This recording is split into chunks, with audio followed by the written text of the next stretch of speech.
Hi guys, today's lecture about persistent stapedial artery. It is first discovered by the scientist Joseph Hertel in 1836. The stapes forms around the stapedial artery, around the stapes, and it's leading to formation of obturator foramen below the stapes. On 10th week gestation, this artery normally atrophies, leading to patent foramen underneath the arch of the stapes.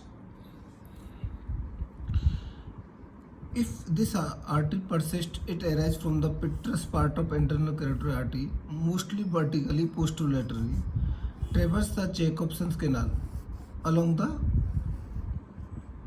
ninth nerve for a short segment, exists at the promontory, passes through the stapes obturator foramen, enter the fallopian canal with facial nerve, close to the cochlear formation process. This again passes entirely, existing from the fallopian canal from the geniculate ganglia, and passes in the extradural space, forming the middle meningeal artery.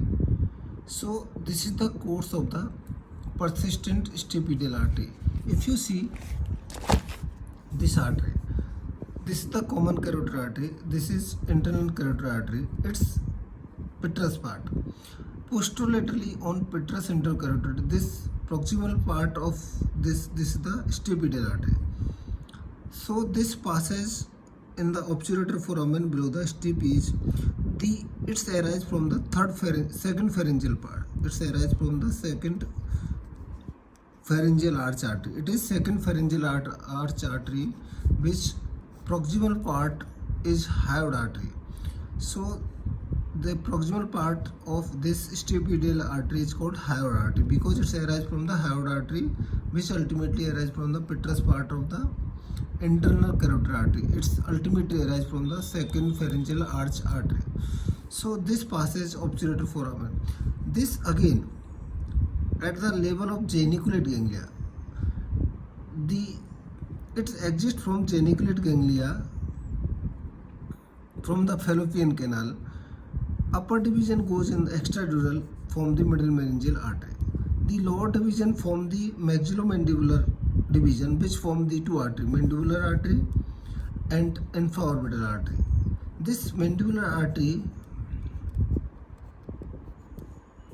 goes from the inferior alveolar artery, which supply the mandible, and this infraorbital artery generally arises from the ophthalmic artery if this stapedial artery persists from the infraorbital artery. So infraorbital artery normally branch of the ophthalmic artery, but in persistent stapedial artery it may arise from the stapedial artery. So this is below the stapes. I will put CT scan as well as the DSA and MRI picture also. So this is the stapedial artery. If we are doing a stapes surgery, you can just leave it entirely and put piston here. So it's very simple, and you can cauterize it by if you are doing the angiogram properly, so that you will come to know there is no major brain circulation from this artery, especially middle meningeal branch. So you can cauterize or ligate it, doesn't matter. Okay, so it's initially it was contraindicated of stapes surgery, but nowadays you can do stapes surgery without any complication. But you have to do the check the brain circulation. From it is no major brain circulation from this artery. If this artery normally on 10th week it's disappear, leaving behind a small canal that is called caroticotympanic canal, in which the normal small artery leave behind, that is called caroticotympanic artery. And this middle meningeal artery and all the branches are occupied by the ventral pharyngeal arch, which ultimately formed by its ventral pharyngeal arch is just a external carotid artery. So this external carotid occupy the middle meningeal artery, and this is maxillary artery. So all branches of the stapedial artery occupied by the external carotid artery developing. So this is all the stipedial artery supply occupied by external carotid artery, and this if arise from external carotid artery, this form the foramen spinosum. If stipedial artery persists, there will be no foramen spinosum, because middle meningeal artery is not coming from external carotid artery, it's coming from the stipedial artery. If stipedial artery present, it means there will be no foramen here. If foramen spinosum, if it's arise from external carotid artery, it means there will be foramen spinosum. Okay, so normally in 99% cases there will be middle meningeal artery arise from the foramen, this external carotid artery, and that is foramen spinosum, through it passes through foramen spinosum intracranially. So this is foramen spinosum is which passes through.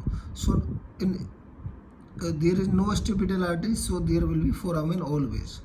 So it is 1% chance or less than 1% that it will be foramen spinosum in persistent stipedial artery. Okay, this is usually seen with the aberrant internal carotid artery or other middle ear anomalies like stipes or facial nerve anomalies. It is also associated with trisomy 13, 15, 21, neurofibromatosis, anencephaly, autosclerosis, Paget disease, congenital immunodeficiency syndrome. Now, what are the clinical features of this persistent artery? Clinically, mostly it is asymptomatic, but may present as pulsatile tinnitus, conductive hearing loss, SN loss due to erosion of the continuous pulsation leading to aortic capsule erosion, mass over promontory on otoscopy, and incidental finding during the surgery.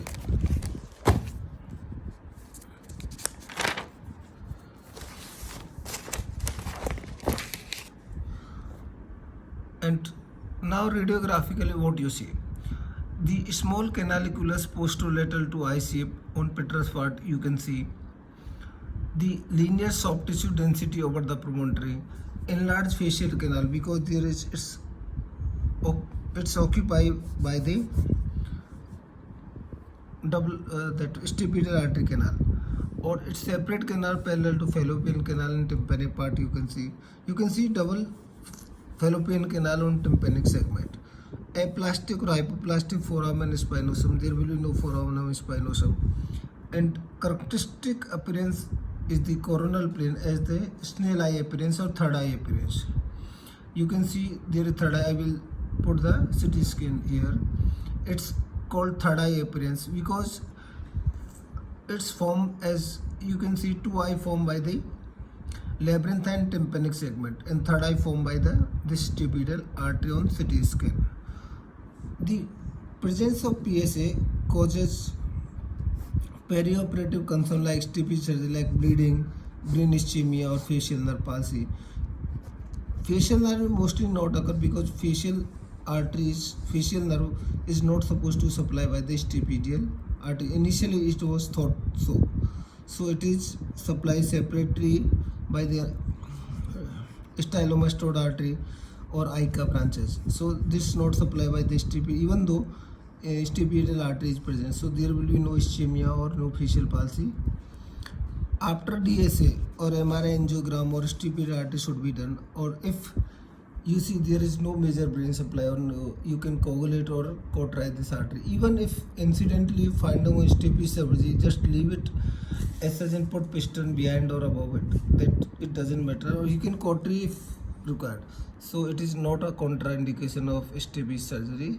You can put piston behind or below it without any complication. Thank you so much.